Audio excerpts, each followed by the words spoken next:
Hi, my name is Chelsea. Welcome. I'm a bookseller with Parnassus Books, and I am here to introduce our author event tonight. We have Court Stevens, author of We Were Kings, in conversation with Sharon Cameron.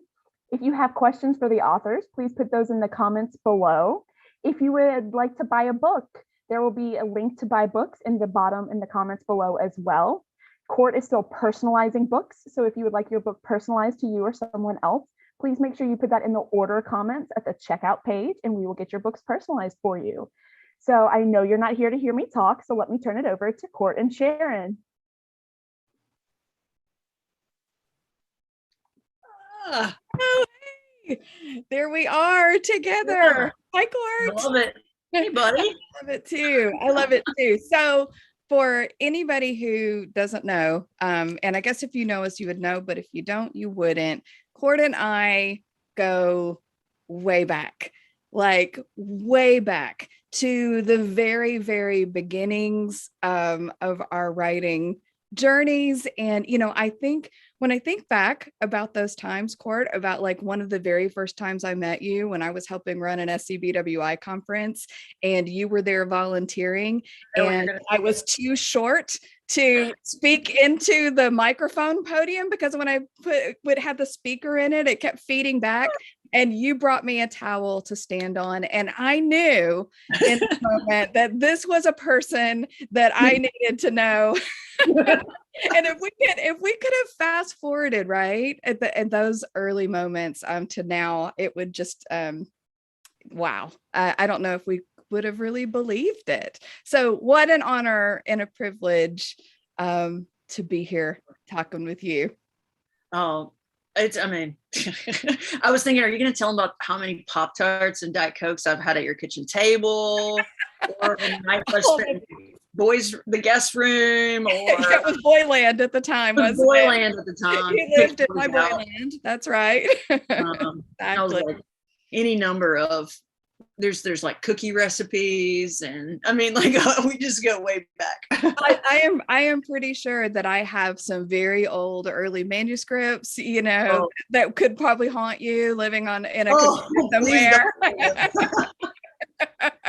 You probably have some of the same. Well, I think I read The Dark and Winding 4 or 5 times.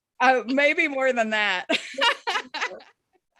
Totally. In all its different forms that it took. So absolutely. But isn't this exactly what friendship is about? And especially with authors, I think we think of writing as such a solitary experience, but it really isn't. Like you need that support system and you need those forever friends. Absolutely.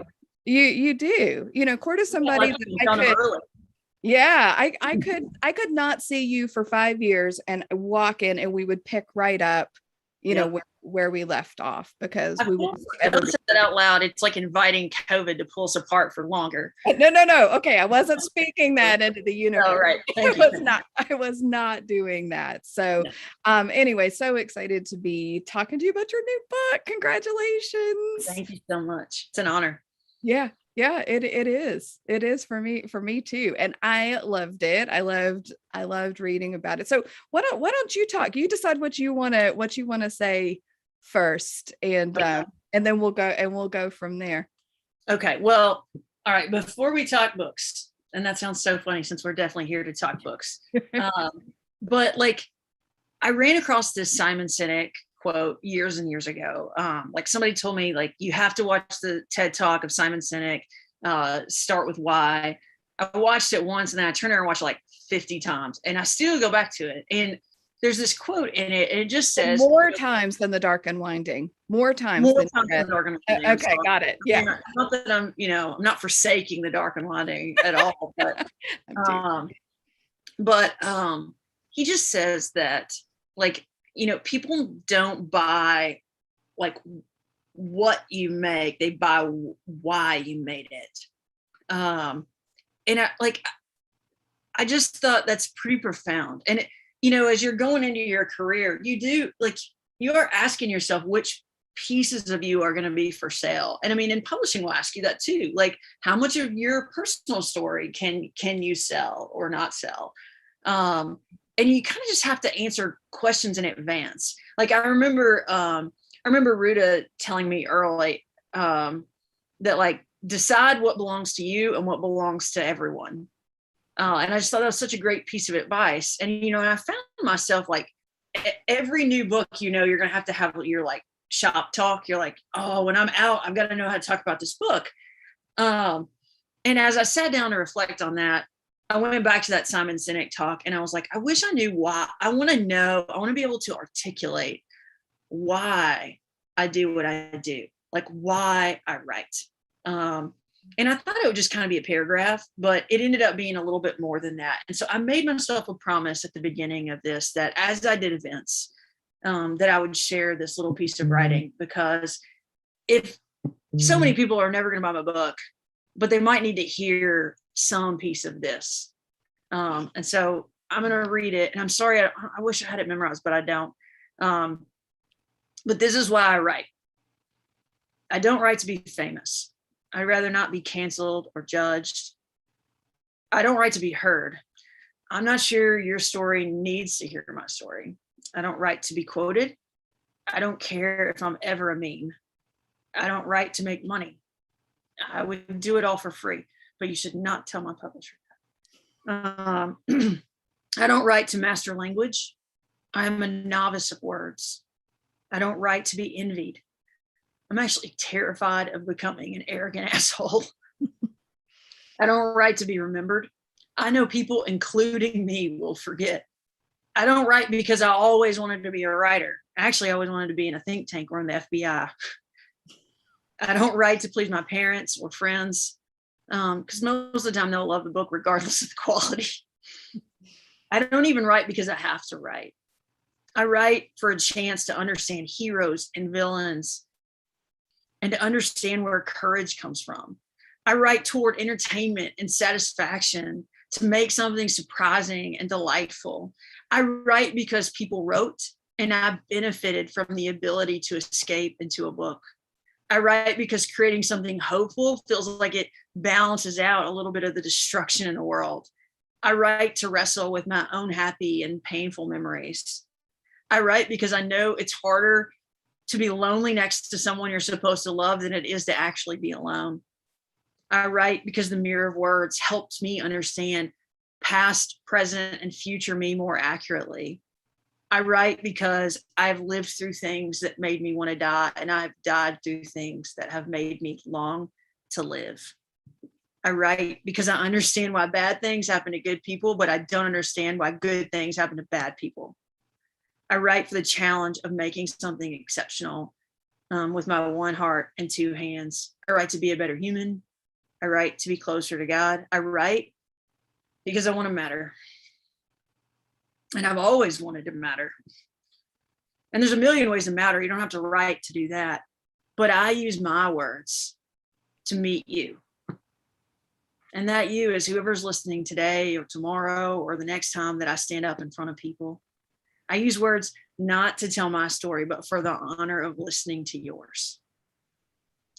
I use words so hopefully I can get eyeball to eyeball with you and speak the truth. And the truth is pretty simple, but it's also profound. You matter and you are loved. You matter and you are loved. You matter and you are loved. And I could speak that infinite truth over and over and over again because I'm worried that no one's told you lately. Though that set of important words, you matter and you are loved. Or maybe even worse, someone's lied to you and told you that you don't matter and that you're not loved. And it's going to take hearing that phrase over and over and over again in your life to believe a new version of your story. So I'm here to say it at least once more.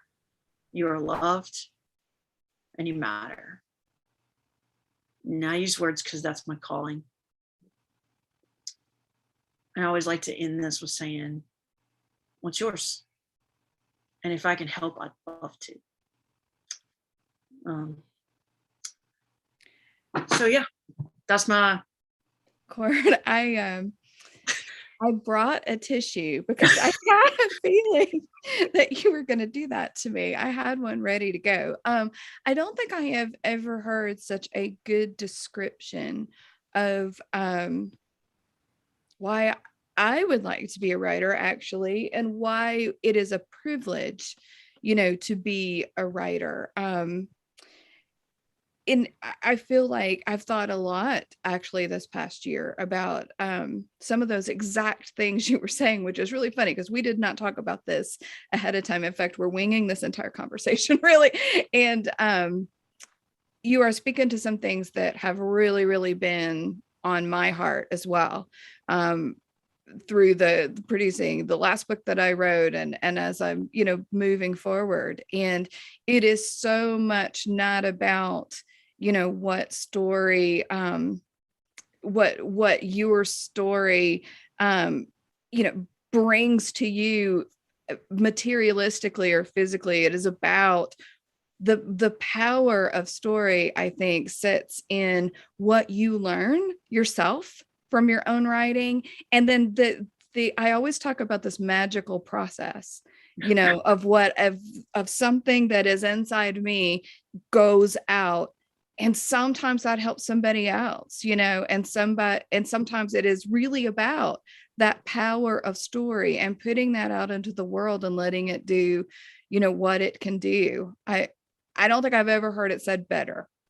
Well, thank you. Pre-pandemic, I mean, we all used to travel all the time, for various reasons. And we find ourselves in front of, I've done book clubs of like all ages. I've met with kids of all ages. Sometimes I'm not talking about my book, but I'm talking about being an author for career day for kindergartners. I mean, the scope is so wide. And so I know like that kindergartner is not there to read my book. And it would be pretty arrogant of me to think that. But that doesn't mean they can't have like a real encounter that does something good. And I hesitated, I didn't hesitate to write that, to be honest, but I know there are people that can't handle can't handle is not the right way to say it, but the earnest nature of I hope you bought all the books from Parnassus. I don't care if they're mine. I'd love for them to be mine. I'd be honored, but I don't, at the end of the day, I know I wouldn't be a published author because my publisher would be very mad at me if I didn't sell any books, but I wouldn't be mad at me if that piece went away, as long as I make sure that what I do has impact in the world. And so that's what you put into the words too. The cool thing is though, if you do pick up a book, and I know this about you too, you're in your books now, not as a character, but your heart and soul and your character, the character of Sharon Cameron is in your books. Yeah. I try to do that myself as well. And that's exactly why writing is scary, right? Because it is powerful, and because you are putting that very vulnerable, place out there, into the world to hopefully do some good, but it can also get judged, and that can be hard. But I think what you have to do is exactly what you said, is you have to let those things go. And you have to remember, why we're here and why we're doing what we're doing. And what you said is the exact reason why we need to be talking, to people about becoming writers, because it takes, my early life was shaped by books and story. I felt like that's where I found my passions. That's where I learned. That's where I experienced. I made choices about my life long before I experienced those things in real life, but I did it because I'd read it, in a book. And not just, it wasn't one author and one story that did that, right? We all need to be in here, all the different people from all the different places, all those little pieces. We all only have a piece of truth that we can share, and it doesn't, not the whole, right? So it takes all of us to be able to do that. That's why I feel so passionately about going into schools. I wish an author had come to see me. you know. No, right? I know my school didn't do that at all, but yeah, these are really important things to talk about. And I think the power not only of what we're putting out, but of what we learn from our own writing. Like what have you learned from your own writing, do you think? You know, I think I've learned more from the process of writing, of like having what I mean. Yeah.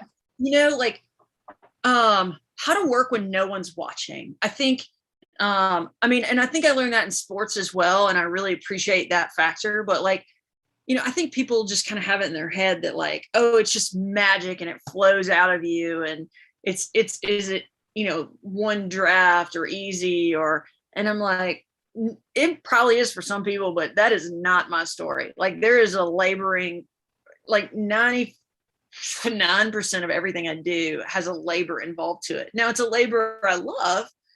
So, I mean, of course that makes it feel less like work and more like fun, but it doesn't happen automatically, you know, it's squeezed in. You know, I used to write full time and I don't write full time anymore. And so that's actually been this really interesting, season of understanding for me of like, what value does writing have in my life? Because I have to make time for it rather than is the thing I do and I make time for other things. So I definitely would say how to work when nobody's watching. But I would also say that like, you know, you do learn about like what kind of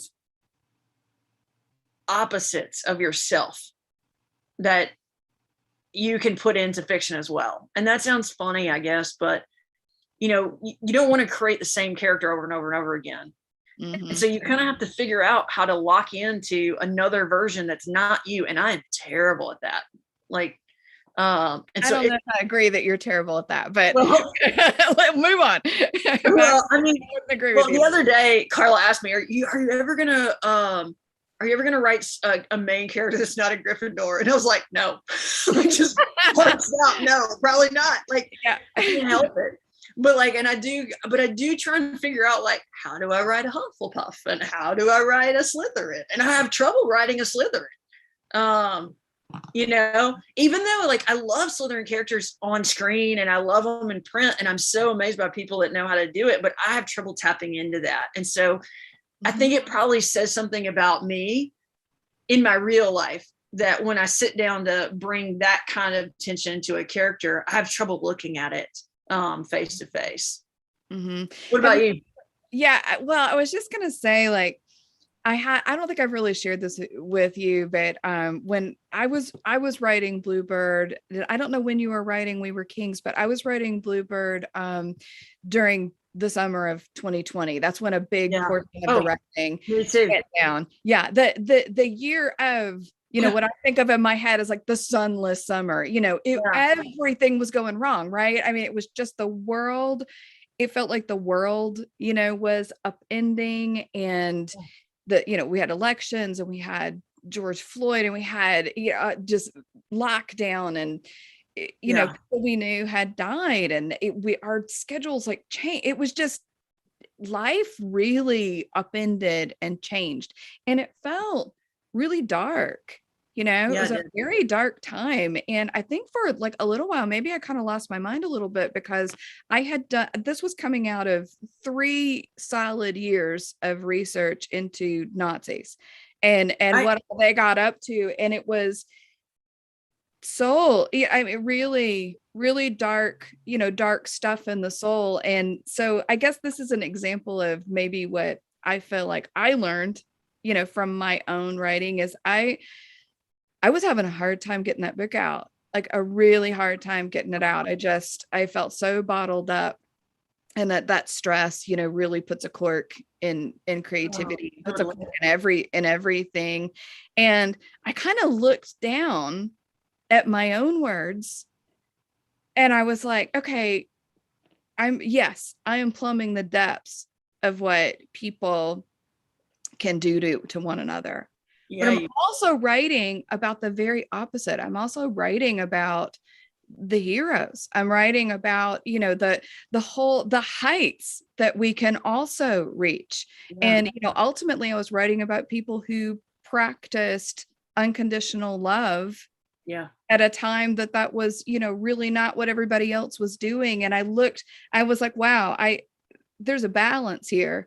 Yeah. And I've forgotten the balance. And I looked down at my own words and saw what I needed to hear, which was not what I had planned, but there's the power of story, right? Yeah, like, right? Even when it's your own. Tell us about writing We Were Kings. Well, much the same process as far as writing it during the pandemic. And I thought so, yeah. It's interesting because I'm the community outreach manager at the Warren County Public Library in Bowling Green. And the world shut down. But if you're the community outreach manager, that is not what happens, because like during COVID, what we were doing was partnering with the school system to set up outdoor classrooms in immigrant and refugee neighborhoods. And so, I was with kids. I was with more contacts during the shutdown than anyone should have been. My brother is a fireman, and I always think, he's a first responder. And I'm like, I'm not a first responder, but maybe I'm a second responder, to crises. And so it was very hard when what the stakes are, to be like, oh, my story that I'm writing is just as important as this story that I'm out here trying to make sure these kids like have a lifeline to education. And so, my coworkers, man, I just need to sing their praises, because they just laid into me, my boss, and they're like, no, you cannot work all the time, and you need to go be creative. It will help you. It will give you energy. And they're like, but when are you going to write your book? Like the number of times that, I can think of 4 people in particular that were just like, write your book, and I'm like, okay. I needed permission to not watch the world. And to create a world instead. And of course, when I started doing that, then you start to feel a life come from it. And I don't know, I can only imagine the amount of research that went. You just said 3 years. I'm not surprised. Like, I had questions down. It's like, I want to know about meeting Patricia, and I want to know about what are your thoughts on the Freedom of Information Act? I love the Freedom of Information Act. I was like, I bet you were like that equals 4,000 book ideas for tomorrow, and you're like, but right. I don't know. Like, I think that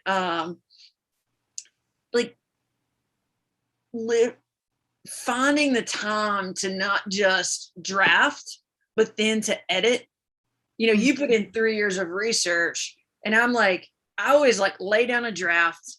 Well, okay, so I sell a book, and it's bad enough that when I sell a book now, that my editor's like, yeah, just put something down, because we know it's not what you're going to write about. Like, it's going to be sort of the idea, but let's not lay too hard on this. Let's just be real here. Okay. I have had the same editor for all 7 of my books, right? Now the first book, obviously I had written before I sold it. I have sold a book on a synopsis every time since then, because they know me now, right? And so that's a huge advantage. Yeah. Never once have I written the book I sold them. Never. No. Nobody thinks I'm going to. They don't even, she's like, just don't change the genre, maybe. Right. And then sometimes you're like, well, maybe I'll change the genre. Or maybe I'll just add a little something else. Yeah, exactly. Yeah. So, you know what I'm talking about. Like, I do. Part of it is not just the ability to write something, but the ability to bring a surgery to that book for it to become the book you're actually trying to write.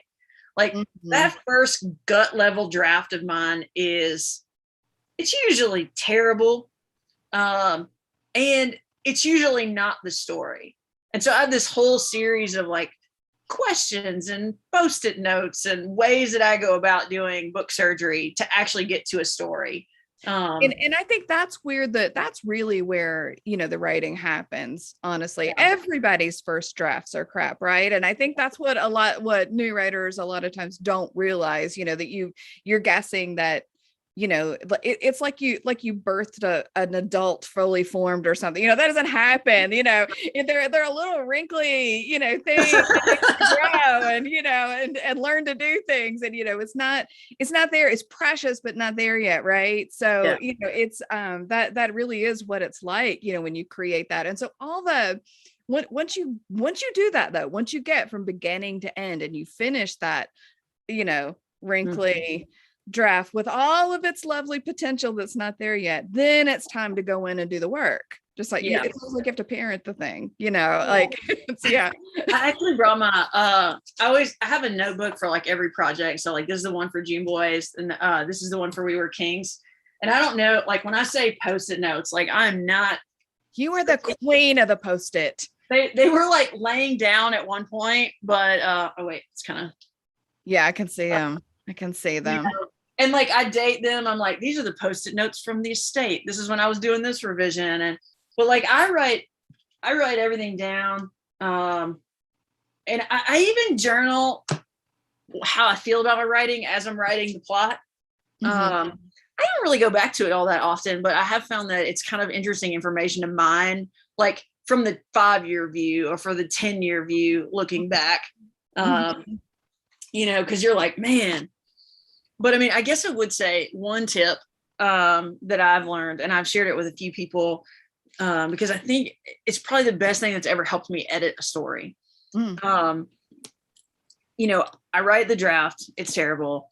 And then in order, I get the edit letter that says, oh, we love you so much, so much, so much, but this is terrible. And so, I mean, don't destroy me completely, but like, rewrite this thing, please. And then what I do from there is I take a single page and I make 3 columns, and I do act 1, act 2, act 3, and I do 1 line from every chapter about what the reader knows at that point in time. And then from there I can go, oh, I don't even need this section, or, oh, this and this go together. And I mean, it is like this messy thing. So if you do happen to be a writer that's listening tonight, I highly recommend getting the ability to look at the whole thing in a snapshot. It really helps me. Yeah. And you know what? I have watched you do that process. I've watched you do that process, I think probably in my own living room floor. Yes. This went down at least once before. It was in a nice, neat notebook. Right. You've progressed notebooks. Oh yeah. Like, woo. But it's so funny and cool for me to watch you do that process, because I don't do that at all. Not at all. Like that is just not the way my brain works. And so I think it's always so interesting to hear writers talk about, these kinds of processes, because you could line up 100 writers, ask them how to write. They would all give you a different answer, and they would all be correct, right? Yeah. Absolutely. There are just 1,000 different ways to do this correctly. There are ways to do it wrong too, I'm sure. But I think that's actually the important thing to remember, is you're not going after one perfect, method. It's a messy process that is different, for everyone. And I think one of the joys for me, we both came to writing right as a second career after doing, other things for a long time. And, certainly was not in my life plan. I can't imagine my life plan now, without it. Like, how in the world what was I thinking, before in my life? But, I think one of the biggest joys of writing is almost like what we said about, the power of story. It's getting to know yourself as a creative person is really what shows you your process, Absolutely. And you have to be able to look at yourself and understand, okay, so what makes me tick? right? And when you are in touch with that, when you learn that about yourself and you get in touch with that, then voice comes, right? And voice just kind of happens because you are in touch with what makes you tick, not imitating right your book. And everybody starts with, imitating something that they like, and that's a good place to start. But that's a really joyful process. Oh yeah, like and painful at the same time. Yeah, totally. Like, when I started out with We Were Kings, somewhere in that process, I had just watched Knives Out. Oh yeah, I saw that too. Oh my gosh, I love that movie. Like, it's just so cleverly done. It's still like, it's about murder, but it's wildly entertaining, and it's also like deep family, And I'm like, it's not that I wanted to make that. It's like I wanted to make something that made other people feel like that when they read We Were Kings. And so for me, think you accomplished that. The murder mystery. You know me. Yeah. I love me a good murder mystery. Yeah. I mean, that is my go-to. Yep. Not that I love death or anything, but it's the puzzle, right? It's the puzzle aspect that is so fascinating. So that was actually, you answered a question I wanted to ask you. Is like, so where did it start? So you wanted to write a murder mystery. You wanted to write. Absolutely. I mean, in fact, like, I don't know if anybody else does this, but like when I start a novel, like I will, I'll put whatever really terrible title I have. Like, it's normally the something project on a page alone by itself, by Court Stevens. And then right under that, it just says a murder mystery. Because it just felt like I wanted it to be a little bit cheeky. I wanted it to feel like Clue, but for this generation. Not quite Agatha Christie, but I mean, because nobody's going to touch the Queen. But if you could find a modern day spin on an Agatha Christie, which so many of my like favorite authors, thriller writers or mystery writers do, I just was like, I'd love to do that. I just want to give it a go. Because like, I know we share a love, right, of novels written by Cora King. Whoever that is. Whoever that is. Yeah. Like, I remember one of the first times I met you, Court, we talked about our childhood love of Nancy Drew. And then we texted each other pictures of our pick lock sets, right? And we were like, yes, I knew I loved you. I was like, yeah. How bad like I was in Gatlinburg in like when I was a senior in high school, and I was in one of those stores that's where I could find a lock picking kit. And I was like, oh yeah, I'm going home with this. Like, I mean, you still have it. I'm like, man, I got this thing, I mean, I've never used it for nefarious purposes, but you're glad to know you haven't been doing any light B&E lately. No, I try and keep it clean. Keeping it low on the crime. Yeah, that's right. But like, just the intrigue of, having mystery in your life and like living a life. Like, I was just so enamored with Nancy Drew. Like, her life sounded awesome.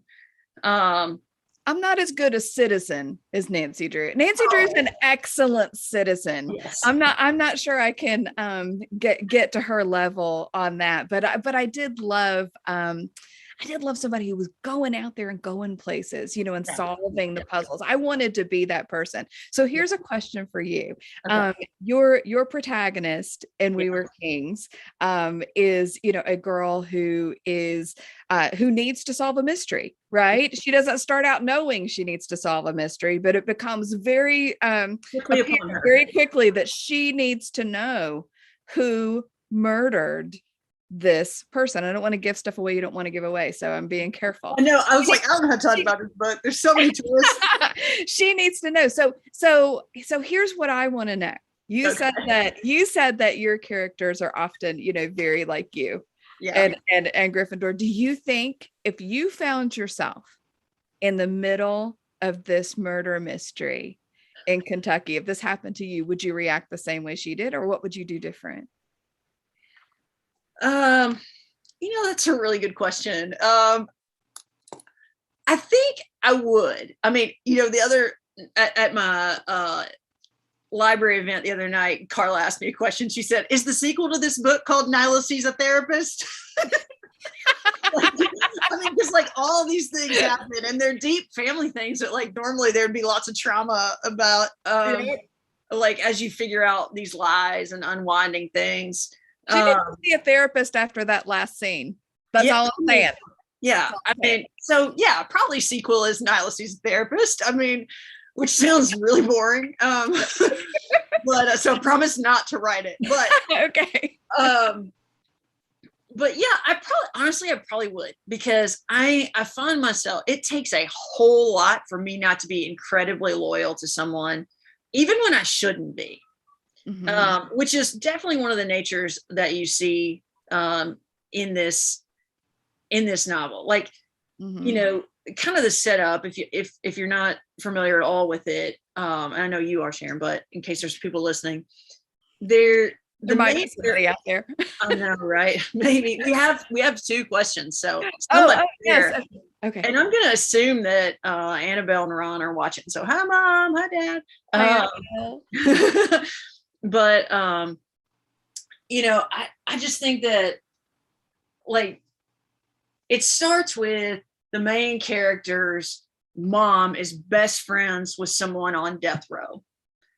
And this loyal to their friend to the point of it has ruined her mom's life, just ruined it. I mean, they can't make rent. They pay for lawyers instead of food. You know, and so for Nyla, her whole world has been about somebody she's never met, who's her mom's best friend. And like, she's like pretty clear on the fact that she's not as valuable to her mom as Frankie is, the person on death row.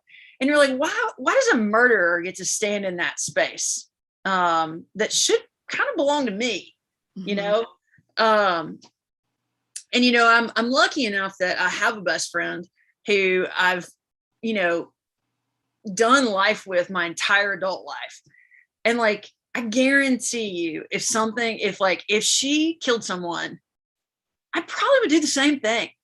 I mean, I don't know, you know, they're always like, that's the person that helps you bury the body. I mean, I think my earnestness would make it really hard for me to bury a body, but man, I would want to. I'm looking to you to bail me out when I misuse my clocks, Courtney. If you do, I will. And I'll be like, I love you. I'm so glad you really use those. Like, I get it, you know? And so, I mean, you've got that factor, and then you've got how Nyla's going to react to her mom, who's now in this situation because there's a speculative element in this novel that is an accelerated death penalty. So the way that works is that every person on death row gets one final appeal. If that fails, then they have 30 days until execution. And so we start the novel on this ticking time clock of 30 days left in the life of Francis Quick. And for various reasons, Nyla is pulled deeper and deeper and deeper into that 30-day time clock.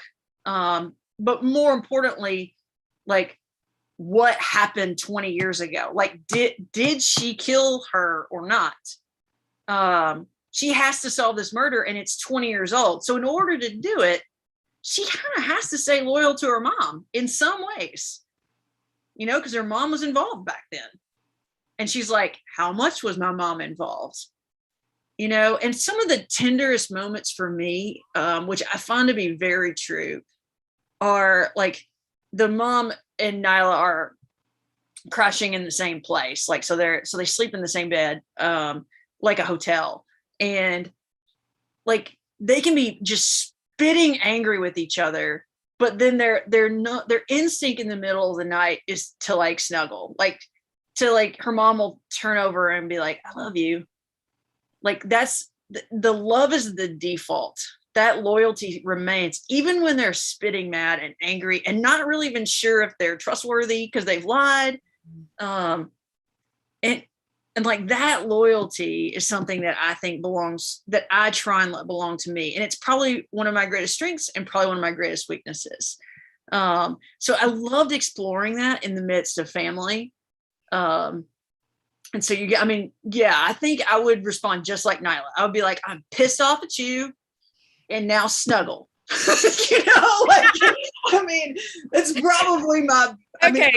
If there's any takeaway, basically, if there's any takeaway, if you want to know the real Court Stevens, I think she just summed herself up in one phrase. Just stopping you, and now let's snuggle. Right. Got it. That is important. I think that is absolutely perfect. And I have to say, I ate this book up. I love a murder mystery anyway, but I think anybody who loves a mystery or a puzzle or high stakes or some pretty deep family drama, anyone who likes a little romantic tension going on, in her life, I think I think you're going to love this book, and be careful. Don't do what I did and start it at about 9:30 in the evening, because I looked up and it was 4:15. Thanks, Court, for that. That's like the best compliment anybody's ever given me right there. So yeah, that is. And I didn't even feel that tired. I mean, it was like I was in it, and I really enjoyed it. So okay, let me ask you: did you get it right? Like, did you solve it? Did it catch you by surprise? I guess, but I gotta I had a guess, but I wasn't sure. And I think you did a really good job, because it's fun in a mystery, right? Like, mysteries are no fun when there are no clues, right? When it just comes out of nowhere and there was no clues, you had no way of getting that. When it's fun is when you think, oh, I'm not sure, but it could be, or maybe that, but it could be. Yep. And then you find out you're right, and you're like, oh, yes, I knew it.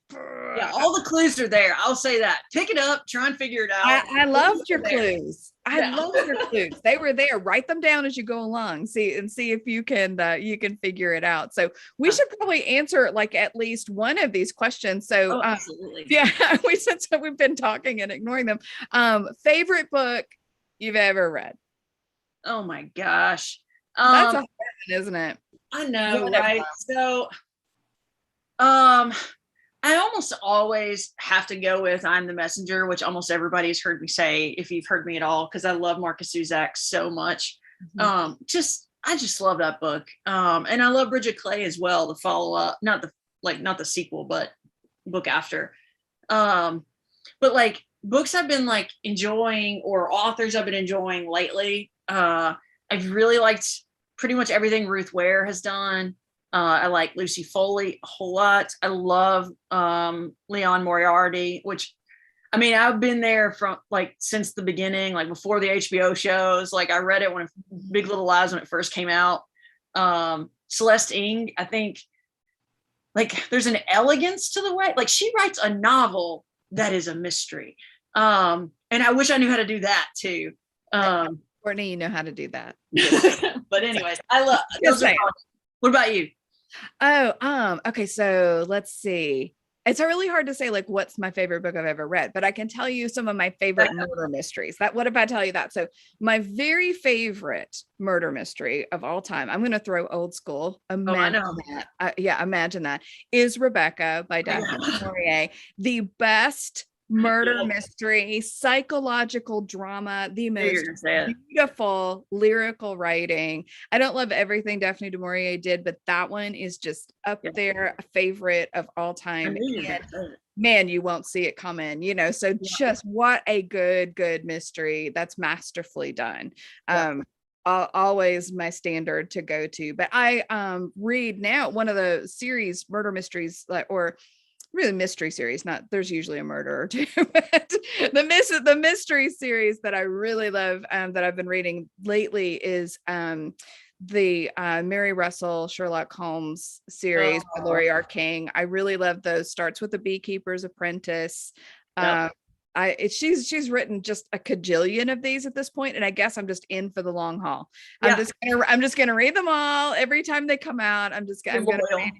Yes. And so you'd still snuggle with those books.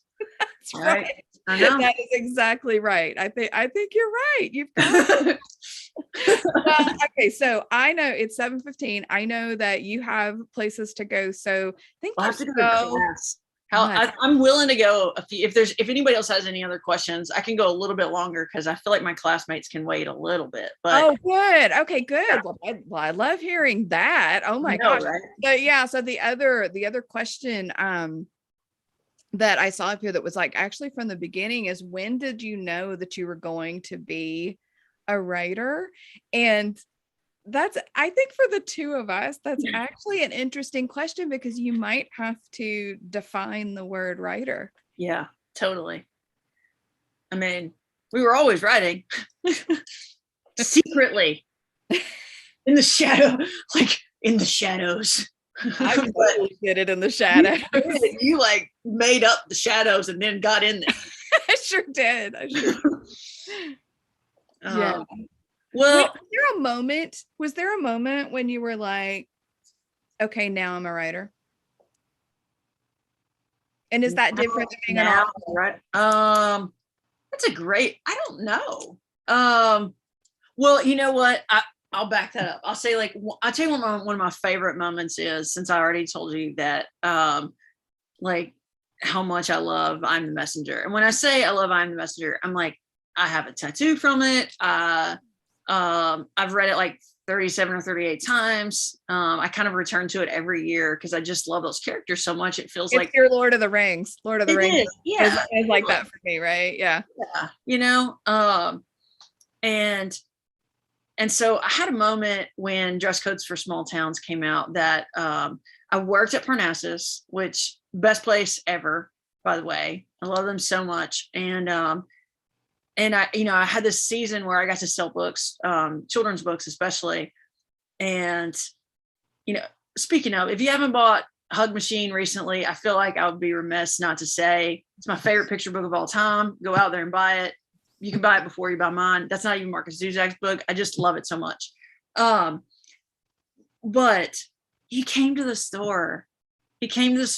And I'm not like a fangirl kind of person. I'm way too earnest. I just was like, please let him be who I think he is. I don't think you can write these things if you aren't. And I was so right about who he was. And then he read my book.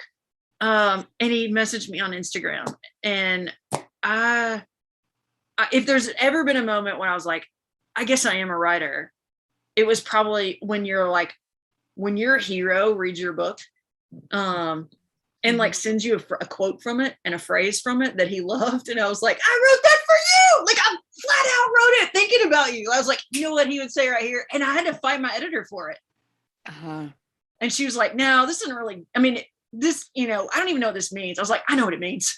Like, and I was like, I'm leaving it in, you know, and I don't really buck people that often. Yeah. So that's probably been one of my favorite, like being a writer. But as far as like when it started, it came on me fast. And I think you kind of had this similar experience, and not to be too, you know, Stephanie Meyer about it, but I just had a dream that I was enamored with, and I woke up and I wrote it down. This was in 2007. Mm-hmm. And I wrote that dream down, and I can still see it. If I like close my eyes right now, I can tell you exactly the colors and the mood and just every piece of it. And I like immediately, being a lover of C.S. Lewis, you know, sketched out a good 7 novels. I'd never written a novel, didn't know anything about novels. Called my mom. Oh, wait, I also ran my little self to Barnes and Noble because that was my local bookstore. And I bought 3 novels that had seals on them because I was like, those are good. Those are obviously good ones. Like in the children's book. I was like, I don't know what I'm doing. And then I called my mom and I was like, I'm going to write a book. And she was like, you know, you have a lot of degrees and none of them are in writing, right? You know, and I was like, but you have an English degree and you're going to help. And I just totally volunteered my mom to help me. And I really did. I just sat down and started writing. And that's when it got me. And in fact, I decided I wanted it to be my job so badly that I wrote like it was a part-time job that nobody paid me for 7 years. So 15 hours a week, I set aside every week to write. And I went after it because I was like, I couldn't imagine another life. So sometime in that season between calling my mom and like you emailing our agent and saying you should read her novel, like it's in your inbox. It is like there was just no turning back. Yeah.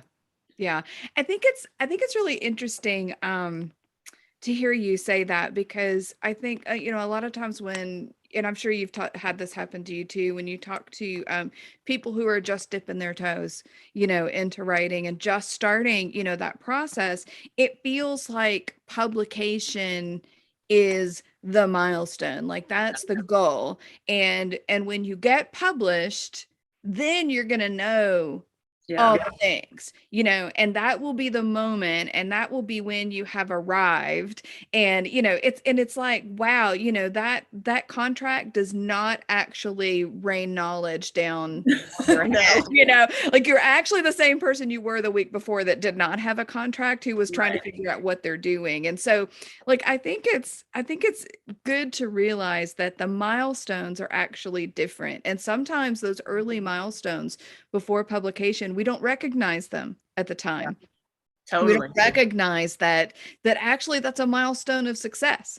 Like the first time you get a rejection letter from an agent that contains a compliment in it.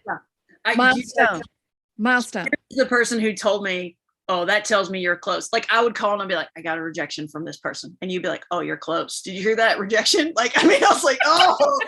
And probably the other thing you said to me that I remember so vividly, and I remember like where I was standing in my house, and we have a birthday that's really close to each other. And so lots of times we like end up kind of catching up near our birthdays. Of you saying, we're 1 week and a few years apart. I'm afraid that I'm a little older than you. So you guys 22 and 24.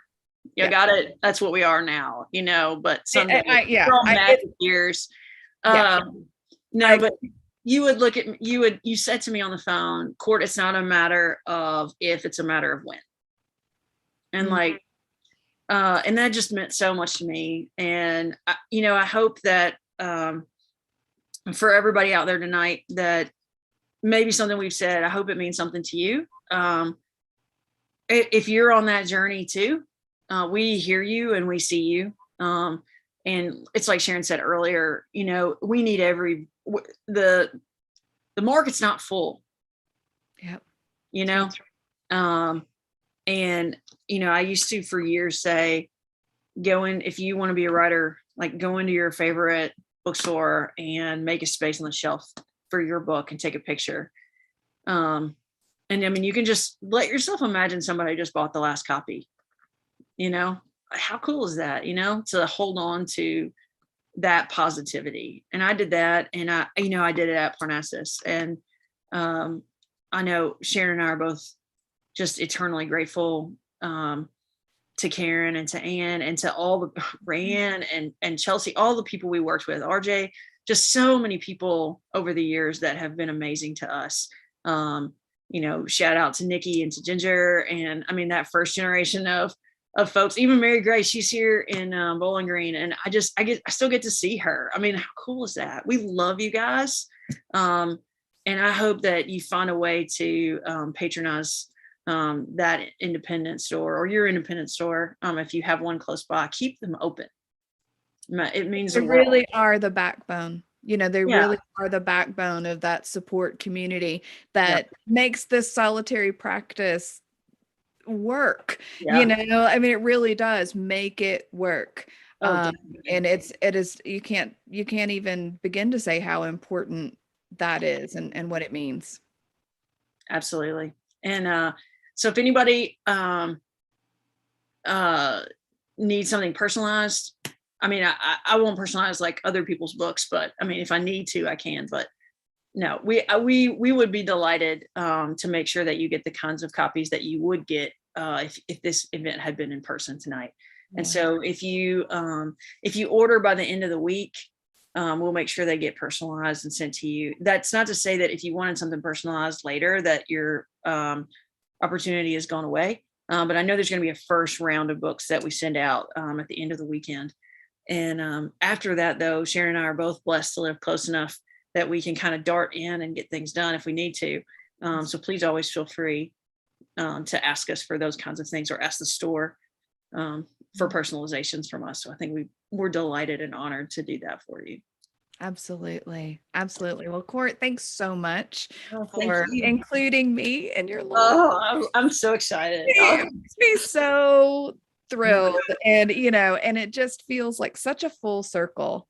What a beautiful full circle that isn't stopping, that just goes on. And I am just so privileged to be a little bitty part of that. And, and the encouragement, I didn't even remember giving you that word of encouragement, but it sounds exactly like me. So I'm sure I did. And I remember thinking that. So I'm sure that was the case, but you've given back to me in that way in so many more ways. And it's just so what a steadfast friend you are. And I wish I could just reach this and hug you right now. I wish we were together so I could give you a hug and tell you thank you for the beautiful books that you're writing. And thank you for the stellar person that you are and the stellar friend that you are. And just same thing, buddy. Same thing. Before I'm gonna sign off, but before I do, Nicole, if you're on here tonight, you are awesome. And when I was doing that earlier, I hope you heard it, because you definitely matter. Keep kicking it. Okay. Thank you. Thank you for everything you said.